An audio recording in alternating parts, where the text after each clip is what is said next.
Olá, seja bem-vindo ao canal Eduardo dos Souza Oficial. Deus abençoe grandemente a sua vida, a sua casa, a sua família. Estamos aí no audiobook do livro O Homem Mais Inteligente da História. E hoje vamos para as partes 24 e 25 do livro, que tem como temas uma fama incontrolável e surpreendente e também a escolha errada dos discípulos. Dois temas envolventes que eu tenho certeza que você vai ficar impactado com essas mensagens. E se você está acompanhando até aqui, acompanhe até o final, porque eu tenho certeza que essa mensagem ela vai mexer muito com a sua vida. Então vamos juntos aí, ouvindo, compartilhando. Você que ainda não é inscrito no canal, se inscreva, compartilhe, deixe seu like, comente aí o que você está achando do livro e que você possa estar sendo abençoado por essa mensagem, que eu tenho certeza que ela transformou muitas pessoas através da mensagem, não pela mensagem simplesmente do livro, mas pelo evangelho que é anunciado através desse livro, porque nós vemos aqui um evangelho que foi estudado por esse personagem, que é o evangelho de Lucas, e tem coisas impactantes aqui envolvidas nesse evangelho que você vai ficar chocado e você vai ficar impactado ao você estar absorvendo tudo aquilo que tem sido falado através dessa leitura, tá bom? Então vamos para o livro, que você seja abençoado em nome do Senhor Jesus.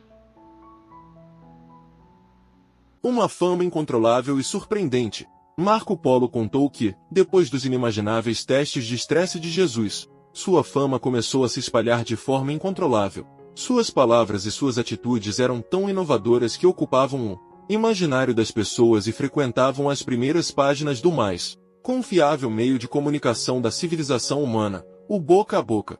Numa época em que os transportes eram rudimentares, que não havia jornais, TV, celulares, redes sociais, Jesus causou uma onda de notícias em terra seca. Não se falava de outra coisa, a não ser do homem que queria mudar o mundo.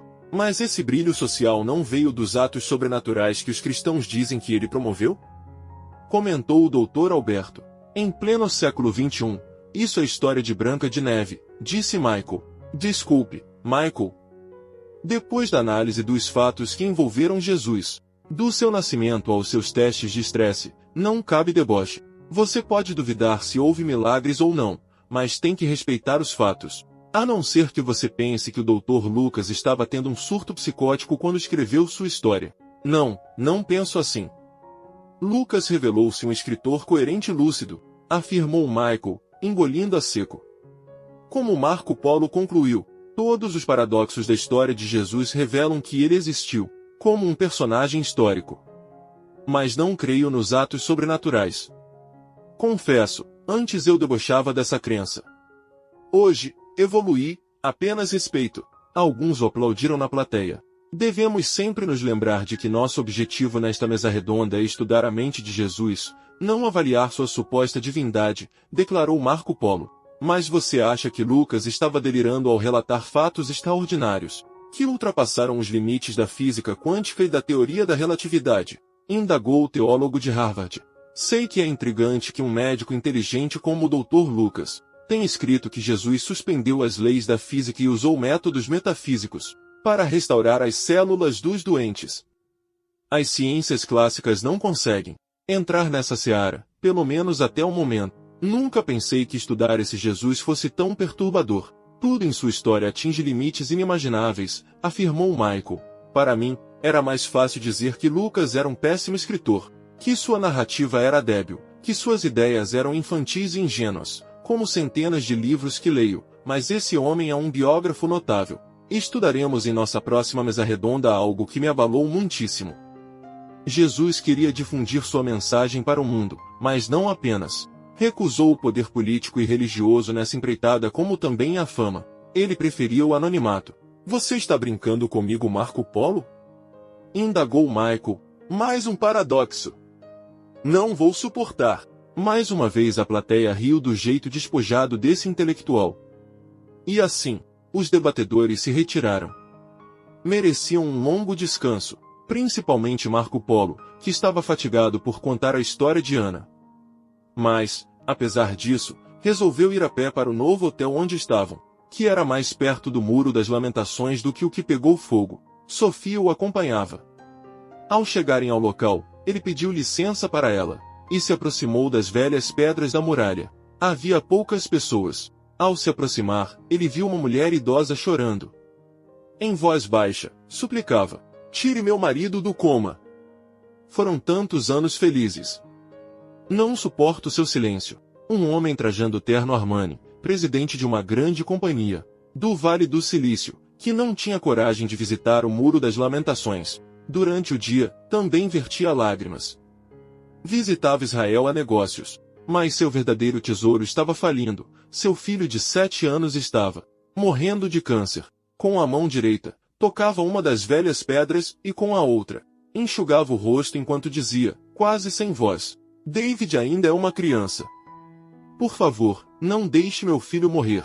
Extirpe seu câncer." Emocionado, Marco Polo também resolveu passar as mãos lentamente sobre as pedras. Sentiu sua temperatura fria, mas também seu relevo liso. Milhões de pessoas as haviam tocado. Que pesadelos tiveram? Que sonhos construíram? Pensou. Era um lugar surreal. Nesse momento, o psiquiatra rompeu. Seu orgulho ateísta entendeu que a religião será uma chama inextinguível na humanidade. Esperança é o segredo. Lembrou-se das palavras de sua assistente. O socialismo não a exterminou, a teoria da evolução não a asfixiou, e a era digital não a silenciou. Concluiu: somos mortais, não há religioso que não tenha o que suplicar nem ateu que um dia não tenha do que se lamentar. Lembrou-se da perda de Ana e também derramou lágrimas. Não sabia fazer preces, não cria em Deus, não tinha fé, não tinha esperança de que ela estivesse pulsando sua existência além do parêntese do tempo. Se tivesse, seria irrigado com esperança. Mas ele era científico demais, simplesmente não conseguia. Lembrou-se depois de Lucas, seu querido filho, dependente de drogas. Temia que ele pudesse ser vítima de uma overdose, como 2 vezes já ocorreu. Sofia se aproximou. Jamais imaginara ver o famoso chefe do departamento de psiquiatria, escritor famoso e pesquisador respeitado desabando daquele jeito. Ela tocou seus ombros. Ele ficou constrangido, tentou limpar o rosto às pressas. Buscando aliviá-lo, ela lembrou-se de uma de suas pérolas intelectuais. Lembre-se, os grandes homens também choram. O problema é que eles não sabem o que fazer com suas lágrimas. Reconheceu ele. Nesse momento, ambos deixaram o local e foram a pé para o novo hotel. Ela lhe deu o braço. E assim, eles seguiram para o hotel. De repente, ele parou, fitou os olhos dela e lhe disse: "Tenho vontade de beijá-la." Admirada, ela o encorajou. "E por que não o faz? Você é 16 anos mais nova que eu. Mas sou uma mulher. Não é justo. Sou um profissional e você é. Aqui você não é meu chefe." "Os psiquiatras são complicados no amor", reclamou. "Você também é psiquiatra." "Não, já lhe disse. Aqui sou uma mulher." Ele a beijou na testa e, para seu espanto, comentou: "Namorei muitas mulheres antes de Ana. Preciso reaprender agora. Discuto sexualidade com meus pacientes, mas, para mim, um amor sustentável tem de ser inteligente, e um amor inteligente tem de ser. Pare de enrolar, Marco Polo, e me beije." Disse ela, dando-lhe uma bronca afetuosa. Espantado e intimidado pela segurança de Sofia, se arriscou a beijá-la, e o fez prolongadamente. Sentiu os lábios quentes tocarem os seus. Eram 2 mundos cruzando os horizontes, 2 seres humanos feridos navegando nas águas da emoção, voltando 2000 anos antes na história. Era um entardecer avermelhado, o sol parecia sangrar no horizonte, o calor era insuportável.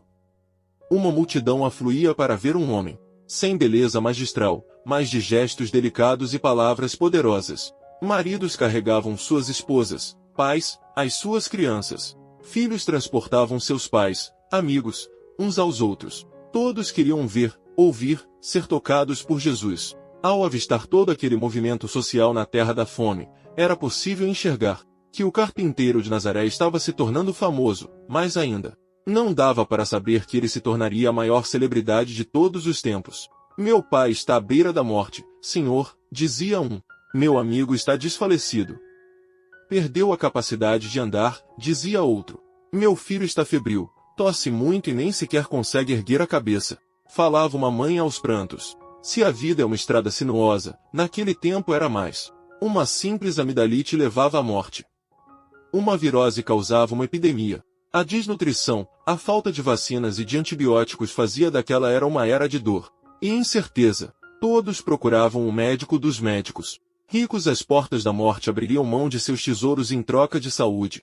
Idosos à beira do último suspiro existencial dariam seu conhecimento em troca da juventude. Por isso declaro que, de todos os bens que vocês podem adquirir nesta terra, nada supera o que vocês já têm, a vida. Dizia o mestre dos mestres aos brados para uma multidão sedenta. Os que tinham sede de sabedoria e os miseráveis que tinham sede de alívio não paravam de chegar. Mas aonde? O caminhante não tinha moradia. Sua sala de aula era ao ar livre, a tela que pintava era o mundo. Sua cama era qualquer pedaço de chão. Amou tanto a humanidade que esqueceu de si mesmo. Se não lhe oferecessem um bocado, esquecia de comer. Nunca naqueles tempos duríssimos sua fama se espalhou rápido. Logo antes de o sol cortejar o dia, as pessoas procuravam Jesus e ele começava a ensinar. Momentos depois desaparecia. Procurava a solidão como sedento à água, e lá tinha diálogos misteriosos, encontrava-se consigo mesmo, e a multidão continuava procurando. E, encontrando, cercavam-no, espremiam-no, suplicavam-lhe. Era sua última esperança. Em segundos, os miseráveis estampavam um sorriso no rosto. Mas Jesus insistia, não conte para ninguém. Ele era crítico do culto à celebridade. Mas era impossível não dividir o dia mais alegre de suas vidas. Era impossível manter o caminhante no anonimato. Tibério César cobrava pesados impostos daquele povo sofrido. Uma parte significativa de grãos e azeitonas era destinada a abastecer as castas dos nobres e os poderosos exércitos de Roma. Ter Jesus era ter refrigério, tê-lo era ter segurança, tê-lo era ter encanto pela vida. A multidão se apossava dele como se fosse sua propriedade. Mas o caminhante insistia. É necessário que eu anuncie uma nova era, um novo relacionamento, uma nova forma de ver e reagir à vida. Mas as pessoas pareciam não ouvir. Fique conosco. Não nos abandone. Insistiam. Neste reino os grandes controlam os pequenos, mas eu preciso falar do reino de Deus, onde todos são irmãos, onde uns lutam pelos outros, onde todos são uma só família. Ele era poético, porém as pessoas não estavam interessadas em poesia, mas em resolver seus problemas. Ele sabia disso, não cobrava nada. Por ser dotado de consciência, sabia que quando o ser humano sofre, todo o universo sofre. Quando tem insônia, todo o universo não dorme. A única dor que ele realmente sente é sua própria dor. A consciência que nos fez únicos também nos fez egocêntricos. Empatia era uma habilidade rara. Ei, vocês! Deixem-no conversar conosco também. A pressão era grande. Jesus não tinha palco, mas todos queriam que ele encenasse a peça. Não tinha púlpito, mas todos queriam que ele discursasse. Sua eloquência era contagiante. Mas era quase impossível falar. Estava ele junto ao lago de Genezaré. A multidão se apertava para ouvi-lo. Ele então subitamente planejou uma estratégia nunca antes imaginada. Ao avistar 2 barcos junto à praia do lago, pediu: preciso de seus barcos. Mestre, todos o procuram e você quer pescar? Sim. Pescar homens. Sua voz era tão forte, ao mesmo tempo, tão delicada que era impossível negar seus pedidos. O improvável então acontecia. Entrando num dos barcos, pediu ao marujo que o afastasse um pouco da terra. E foi assim que, pela primeira vez, alguém falou de um barco para uma multidão na margem. Houve uma longa conferência, a maior parte da qual nunca foi registrada por seus biógrafos. Aprendam a respeitar os diferentes. Uma pessoa feliz investe tudo o que tem para fazer os outros felizes. E continuava ensinando. O egoísmo e o individualismo são defeitos da personalidade. Repartam suas túnicas, dividam seus alimentos. As cabeças abatidas que vocês erguem hoje serão as que um dia se lembrarão de levantá-los. De repente, Tiago e João, 2 jovens promissores, filhos de um homem de negócios, Zebedeu, que tinha alguns barcos, o ouviram. Quem é este homem?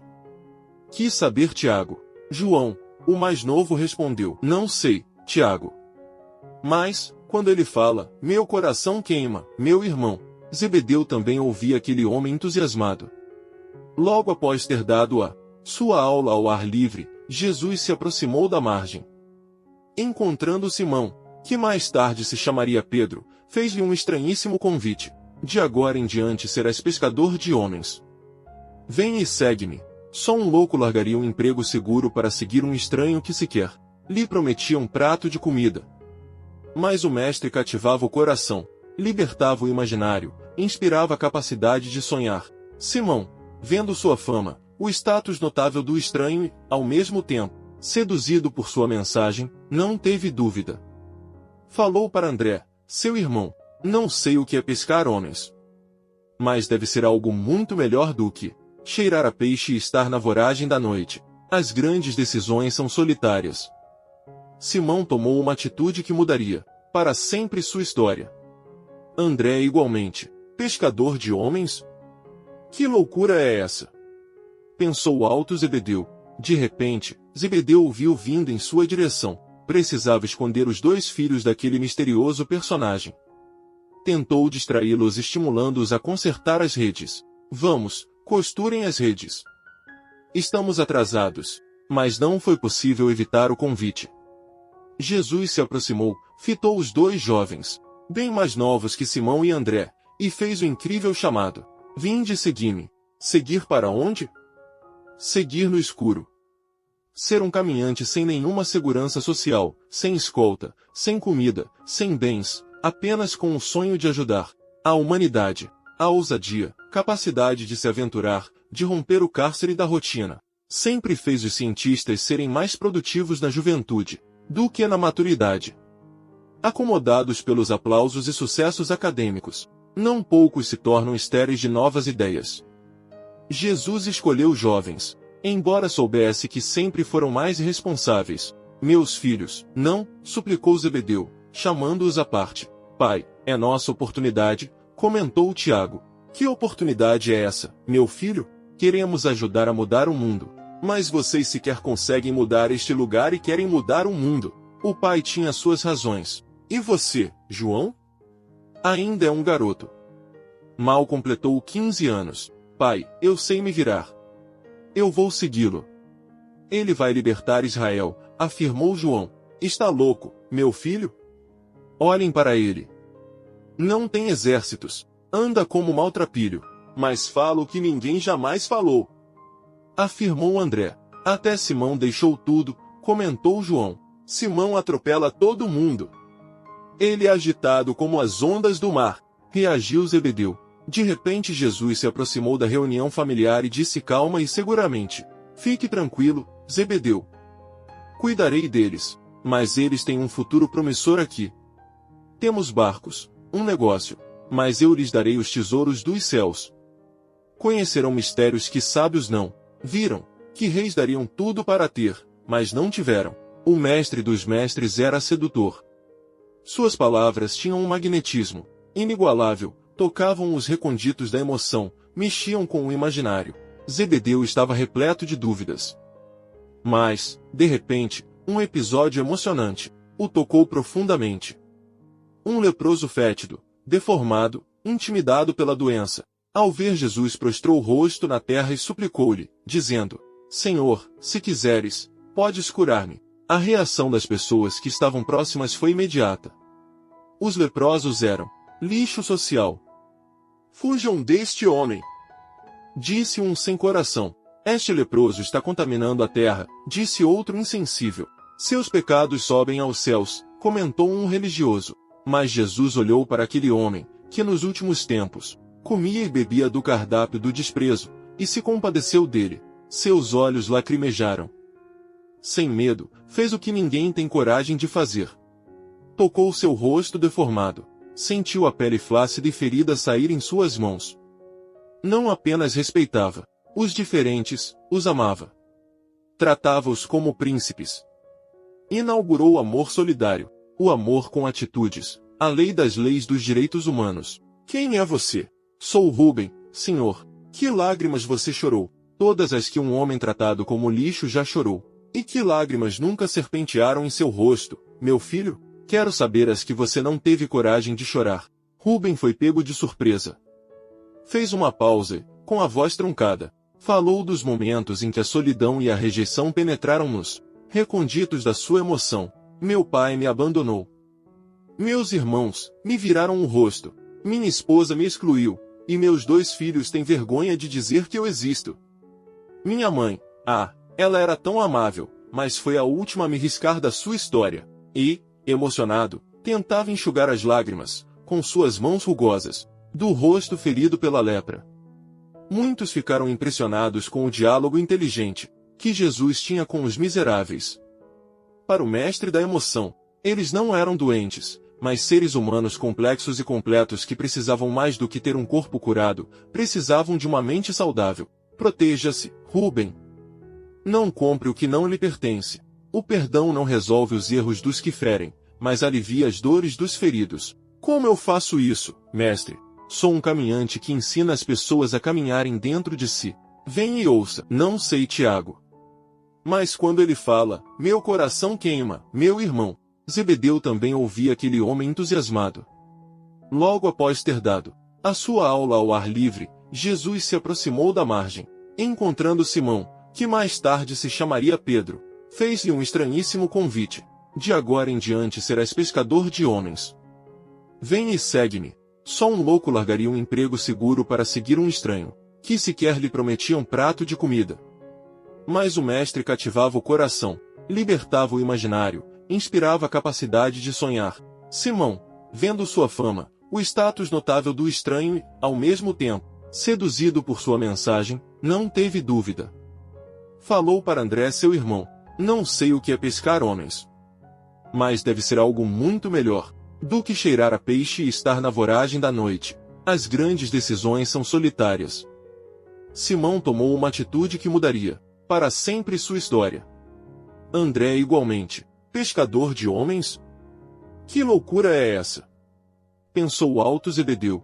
De repente, Zebedeu o viu vindo em sua direção. Precisava esconder os 2 filhos daquele misterioso personagem. Tentou distraí-los estimulando-os a consertar as redes. Vamos, costurem as redes. Estamos atrasados. Mas não foi possível evitar o convite.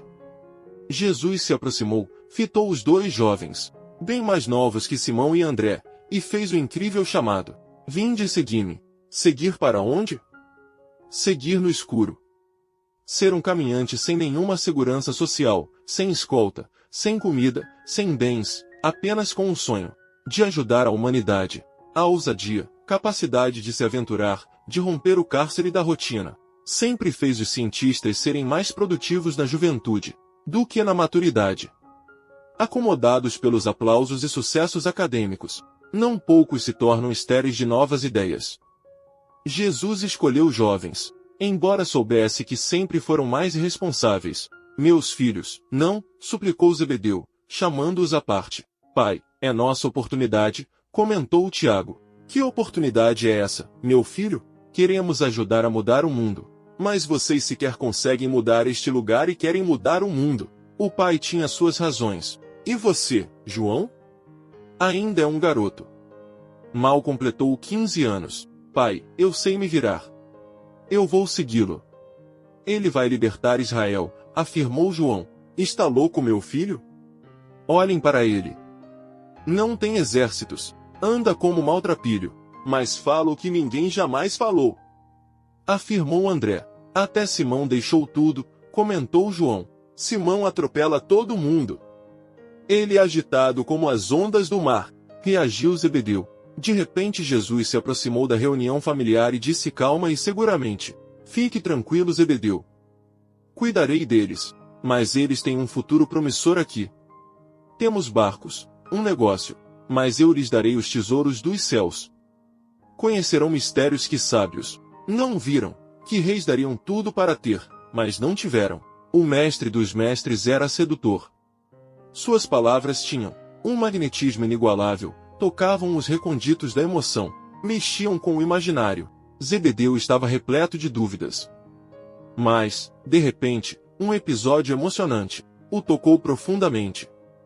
Um leproso fétido, deformado, intimidado pela doença, ao ver Jesus prostrou o rosto na terra e suplicou-lhe, dizendo: Senhor, se quiseres, podes curar-me. A reação das pessoas que estavam próximas foi imediata. Os leprosos eram lixo social. Fujam deste homem!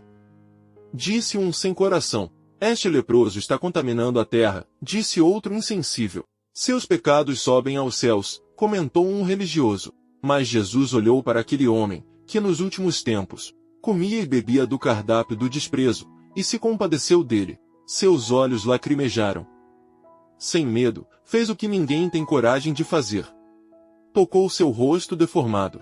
Sentiu a pele flácida e ferida sair em suas mãos. Não apenas respeitava os diferentes, os amava. Tratava-os como príncipes. Inaugurou o amor solidário, o amor com atitudes, a lei das leis, dos direitos humanos. Quem é você? Sou Rubem, senhor. Que lágrimas você chorou? Todas as que um homem tratado como lixo já chorou. E que lágrimas nunca serpentearam em seu rosto, meu filho? Quero saber as que você não teve coragem de chorar. Rubem foi pego de surpresa. Fez uma pausa, com a voz truncada. Falou dos momentos em que a solidão e a rejeição penetraram. Nos recônditos da sua emoção. Meu pai me abandonou. Meus irmãos me viraram o rosto. Minha esposa me excluiu. E meus 2 filhos têm vergonha de dizer que eu existo. Minha mãe, ela era tão amável, mas foi a última a me riscar da sua história. E emocionado, tentava enxugar as lágrimas, com suas mãos rugosas, do rosto ferido pela lepra. Muitos ficaram impressionados com o diálogo inteligente que Jesus tinha com os miseráveis. Para o mestre da emoção, eles não eram doentes, mas seres humanos complexos e completos que precisavam mais do que ter um corpo curado, precisavam de uma mente saudável. Proteja-se, Rubem. Não compre o que não lhe pertence. O perdão não resolve os erros dos que ferem, mas alivia as dores dos feridos. Como eu faço isso, mestre? Sou um caminhante que ensina as pessoas a caminharem dentro de si. Venha e ouça, mas sou leproso. Todos fogem de mim, todos podem fugir de você, mas nunca fuja de si mesmo. Enquanto ouvia o homem incomum que invadia sua mente e seu espírito, sua pele foi restaurada. De repente, ele colocou as mãos no rosto e sentiu a pele lisa. Olhou para os membros e não estavam mais deformados. Meu Deus, o que aconteceu? Minha pele tem sensibilidade, não desprende do meu corpo. Obrigado. Obrigado, dizia Rubem dando saltos de alegria. Seus discípulos foram às nuvens. Simão comentou cheio de entusiasmo. Acertamos, amigos. Trabalhamos a vida toda em barcos. Agora vamos embarcar na mais incrível aventura. Incrível! Mas quem é ele? Indagou o jovem conversador. João. Não sei, mas este homem vai dominar o mundo, afirmou Simão. Eu quero estar ao seu lado quando isso acontecer, falou Tiago ambiciosamente. Todavia, para espanto deles, ao ver Rubem dando saltos de alegria, Jesus chamou-o e lhe disse: Rubem, tenho um pedido a lhe fazer. Simão falou baixinho para seu irmão André e para os irmãos Tiago e João. Este homem é inteligente. Vai dizer, divulgue para o mundo todo o meu poder. Mas a mensagem foi justamente o contrário. Não conte para ninguém o que lhe fiz. Mas como não, senhor? Indagou o leproso. O quê? Ele pediu silêncio? Como? Não estou entendendo, comentou Simão, o futuro Pedro. Reitero, não conte para ninguém o que lhe fiz. Não me promova, promova o amor, promova o prazer em se doar. O leproso não entendeu nada. Aliás, todos ficaram confusos. Era impossível esconder Jesus. A sua fama se propagava de forma cada vez mais descontrolada. Multidões o procuravam ansiosamente. Jesus atendia inúmeras pessoas, mas de vez em quando continuava se retirando para o deserto. Lá meditava, relaxava, desacelerava, tinha encontros insondáveis com aquele que o enviou. A solidão sempre foi um momento único para se ter encontros poéticos, consigo mesmo. Quem odeia a solidão nunca foi amigo de si mesmo. O mestre da gestão, da emoção sabia disso. Posteriormente outro incidente ocorreu. Quando Jesus ensinava no interior de uma casa, havia uma multidão, cercando o ambiente. Desesperados, um grupo de amigos queriam trazer um dos seus, que era paraplégico, até Jesus. Mas era impossível entrar. Todavia, num momento ímpar de criatividade, eles subiram até o telhado e, por entre as telhas, baixaram o doente ao centro do local onde Jesus estava. Criam que o simples Galileu tinha poderes sobre-humanos. Vendo a coragem deles, Jesus ousou dizer ao miserável: seus erros e falhas estão perdoados. Não era isso que o moribundo esperava ouvir. Queria se movimentar, andar, deixar de ser um peso para seus pais. Mas o caminhante queria fazê-lo, se movimentar primeiro em sua mente, pois sabia que milhões andam, mas não saem do lugar, movimentam músculos mas estão encarcerados. Porém as palavras de Jesus caíram como uma bomba sobre a cabeça dos religiosos que o ouviram. Espantado, um deles comentou: quem é este que perdoa as faltas humanas? Só Deus pode fazê-lo. Sua atitude é insuportável, retrucou outro, e perturbados, se levantaram para sair. Mas o homem que conhecia as inquietações humanas, o analista dos bastidores da mente humana, diagnosticou as armadilhas que os aprisionavam. Fitou os olhos deles, e se antecipou, dizendo: o que é mais fácil fazer, dizer que seus erros estão perdoados, ou movimentar seus ossos e músculos, que há anos estão paralisados? Claro, palavras são fáceis de serem ditas, expressou um espectador esperto. Mas, para espanto dos observadores, o Galileu mais uma vez deixou todos assombrados. Levanta-te, recobra teus movimentos. O miserável tornou-se imediatamente o homem mais livre e feliz do mundo. Agora tinha uma longa jornada para aprender a ser livre no único lugar em que é inadmissível um ser humano ser prisioneiro, dentro de si mesmo. Teria de aprender que, infelizmente, os piores cárceres da humanidade residem no cérebro humano.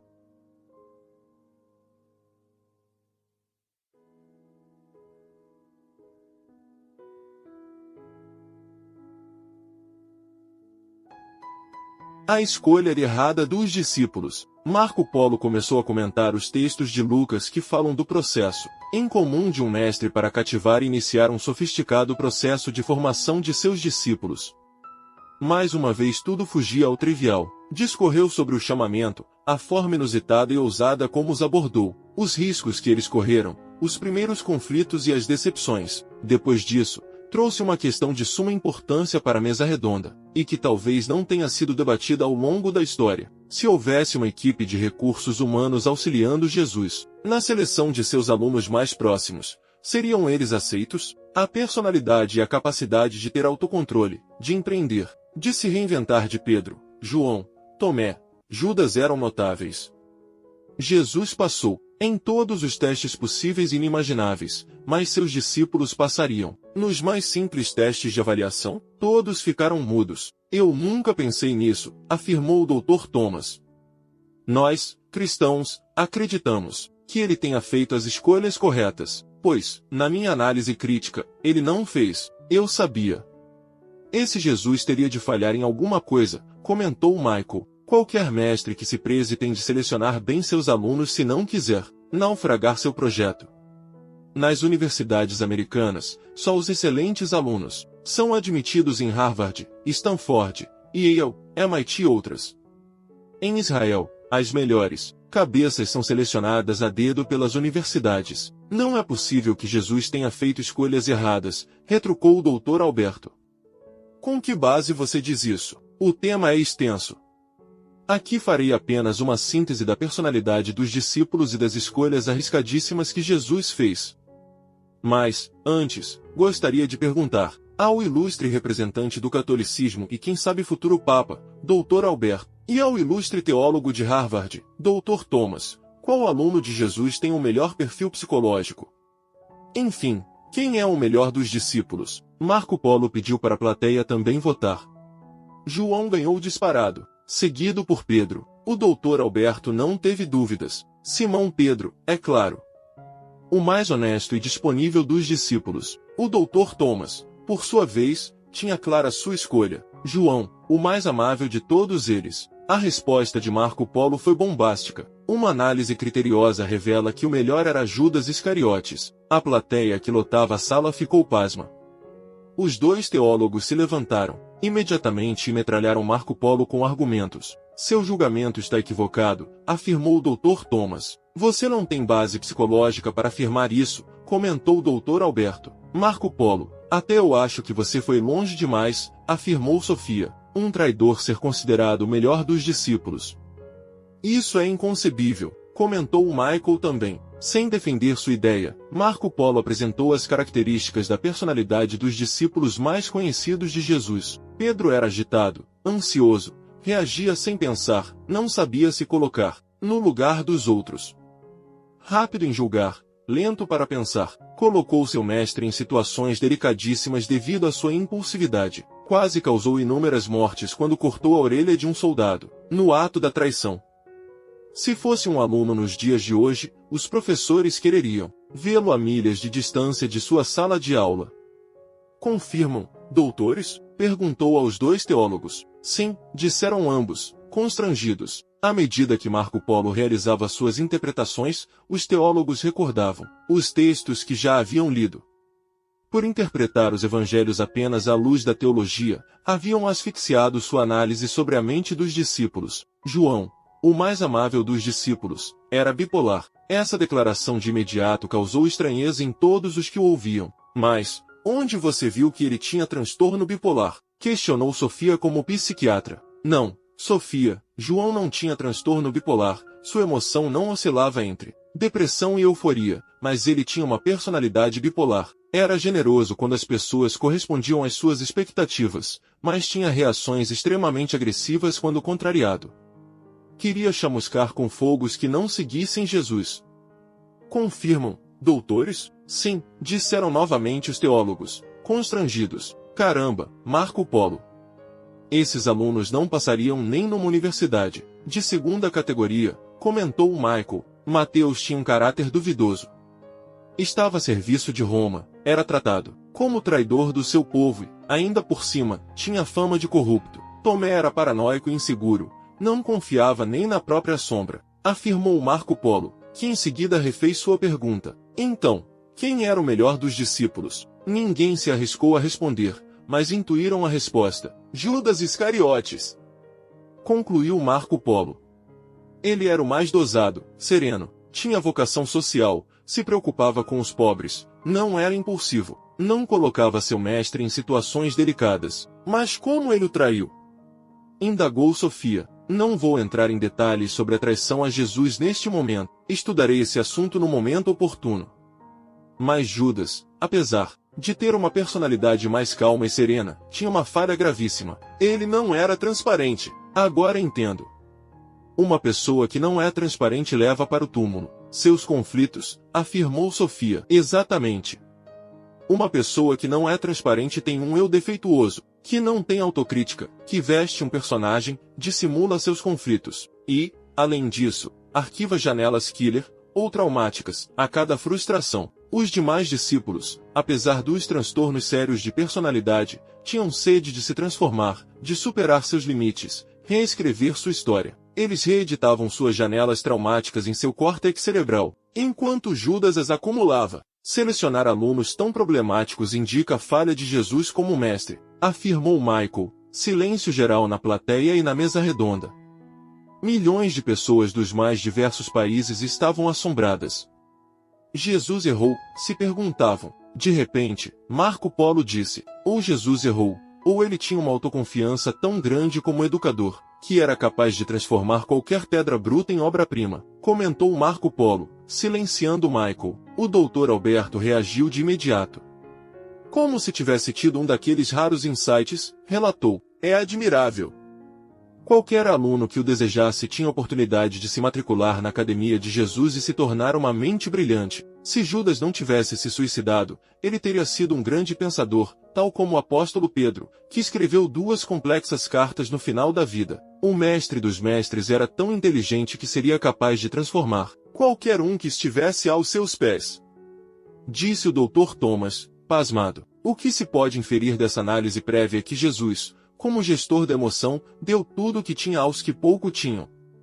Que professor é esse que, no ato da traição, chamou seu traidor de amigo e lhe fez uma pergunta para que ele mesmo construísse sua resposta? Amigo, por que você está aqui? Afirmou Marco Polo. E qual dos biógrafos apontou essa pergunta? Mateus, Marcos, Lucas ou João? Lucas? Indagou Sofia. Não, Mateus. E ele tinha um objetivo sociológico ao deixar registrada essa pergunta? Sim. Disse Marco Polo. Mateus era corrupto e foi abraçado por seu mestre no começo da jornada. E Judas era coerente, mas por fim, o traiu e foi abraçado por Jesus no final da vida. Ambos não mereciam, mas foram acolhidos generosamente.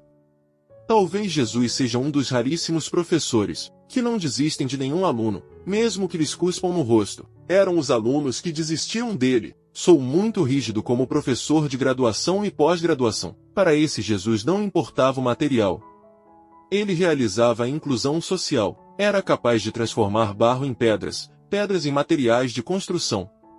Estou perturbado, afirmou Michael. O doutor Alberto completou com maestria. As melhores universidades do mundo escolhem as melhores cabeças. Já Jesus transformava os últimos da classe, a escória intelectual, nas melhores mentes. Mas, para realizar sua tarefa magna como educador, tinha de haver mudança completa de mentalidade, uma mudança de dentro para fora. Por isso disse, ninguém põe vinho novo em odres velhos, pois estes se romperão, comentou Marco Polo. Estou impressionada, expressou Sofia.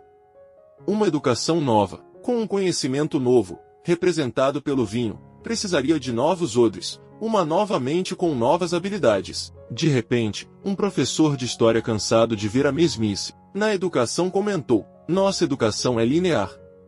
Bombardeamos o cérebro dos alunos com dados, e o resultado final é a formação em massa de repetidores de informações. Qualquer computador, por mais medíocre que seja, guarda e recita mais dados que a memória humana.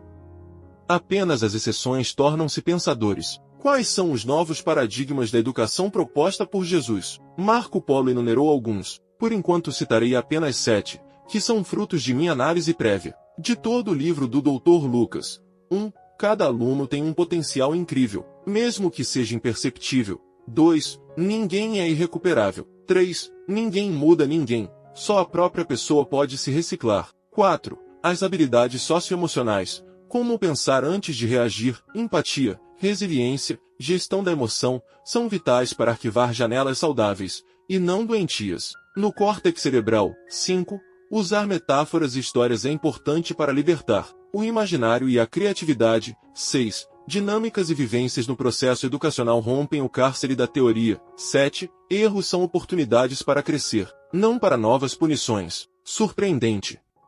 Estou curioso para ver o resultado desse processo educacional. Se pescadores incultos, coletores de impostos corruptos e jovens paranoicos e instáveis tiverem sido transformados em alunos brilhantes, vou virar sacerdote.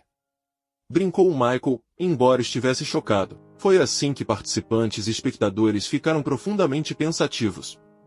Nunca um mestre teve tanta autoconfiança em sua metodologia para transformar mentes inquietas e insanas em mentes calmas e inteligentes. Michael era o professor de pós-graduação mais temido de sua famosa universidade. Controlava seus alunos com mão de ferro. Todos tinham de tirar nota máxima, com louvor no dia da defesa da tese de mestrado ou doutorado. Era autoritário, austero, de pouca conversa.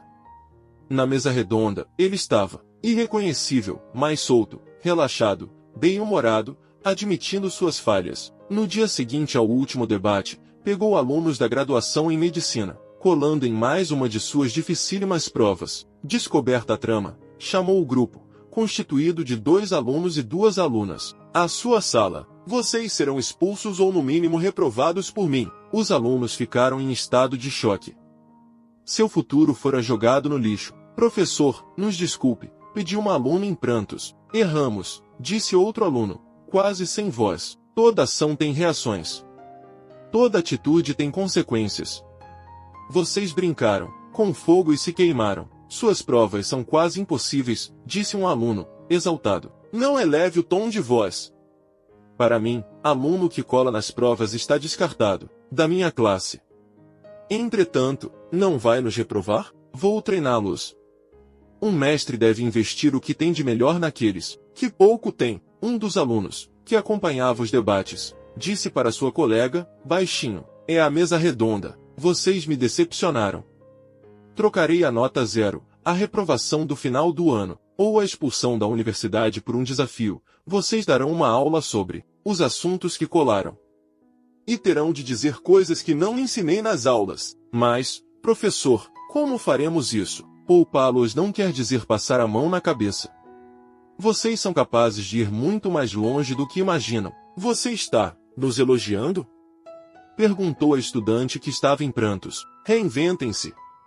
Eu aposto em vocês. Após olharem uns para os outros admirados, eles toparam. Desafio aceito. E, assim, os alunos saíram com a missão de serem muito melhores do que eram. E de fato usaram o caos como oportunidade criativa. O mestre usou o erro deles para treiná-los, não para destruí-los. E foi fascinante. Os 4 deram um salto sem precedente em sua inteligência. Eram alunos bem abaixo da média, mas, a partir desse episódio, pouco a pouco se transformaram nos melhores da classe.